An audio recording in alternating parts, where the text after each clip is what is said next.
नमस्कार दोस्तों, आज हम जानेंगे डोंट लूज कंसेप्ट। यह सिद्धांत जोसेफ टाइन द्वारा दिया गया था। वे एक प्रसिद्ध अमेरिकी इन्वेस्टमेंट बैंकर थे। डोंट लूज का मूल अर्थ था कि कैपिटल का संरक्षण करना। इसका मुख्य उद्देश्य अधिक रिटर्न कमाने के पीछे भागने से अच्छा अपने कैपिटल को परमानेंट लॉस से रोकना है। अपने गलतियों को अवॉइड करना, अनावश्यक जोखिम लेने से बचना है। एक्टिव रिस्क मैनेजमेंट करना, समझदारी से निर्णय लेकर संपत्ति की रक्षा करना। कंपाउंडिंग प्रोटेक्शन करना, क्योंकि बड़ा नुकसान परमानेंट होता है और उसे वापस पाने के लिए असाधारण रिटर्न और लंबा समय चाहिए।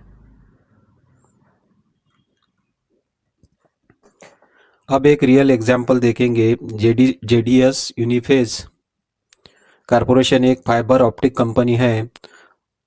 Q4 एंडिंग दिसंबर 1999 तक कंपनी की नेट सेल $673 मिलियन थी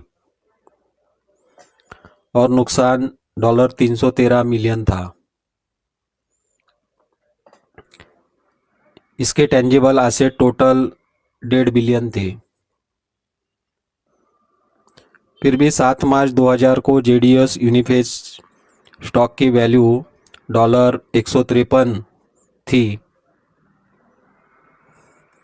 और कुल बाजार मूल्य लगभग $143 बिलियन था। इसके बाद न्यू इरा के अन्य शेयरों की तरह यह शेयर तेजी से गिरा और 2002 के अंत में शेयर वैल्यू मात्र $2.47 रह गई।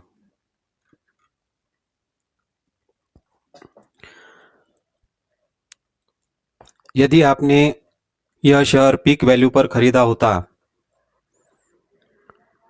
यानी यदि आपने 7 मार्च 2000 को जेडीएस यूनिफेज का शेयर 153.42 पर खरीदा और 2002 के अंत तक उसे पकड़े रखा, तो आपकी स्थिति यह होती कि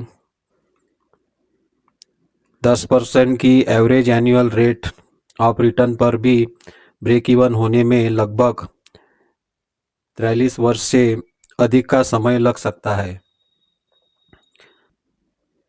15% की average annual rate of return पर ब्रेक इवन होने में लगभग 29 वर्ष, 20% पर 22 वर्ष, 25% पर 18 वर्ष, 30% पर 15 वर्ष, 40% पर 12 वर्ष और 50% पर 10 वर्ष से अधिक का समय लग सकता है।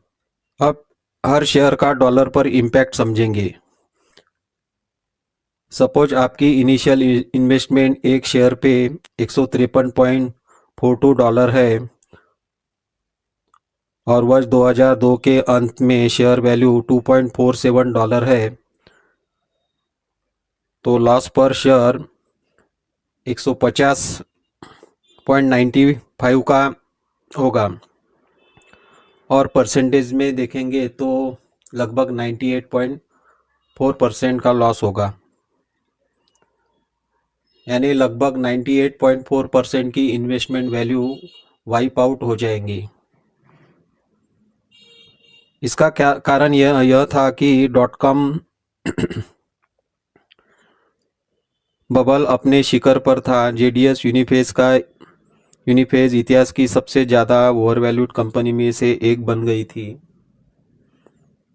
ज़्यादातर एक्विजिशन हाई शेयर वैल्यू पर किए गए, जिससे भारी मात्रा में गुडविल बनी। टेलीकॉम क्रैश में ग्राहकों का व्यवसाय गिर गया, ऑर्डर लगभग समाप्त हो गए, एसेट को राइट डाउन किया गया और अरबों डॉलर की गुडविल को घटाकर लिखना पड़ा।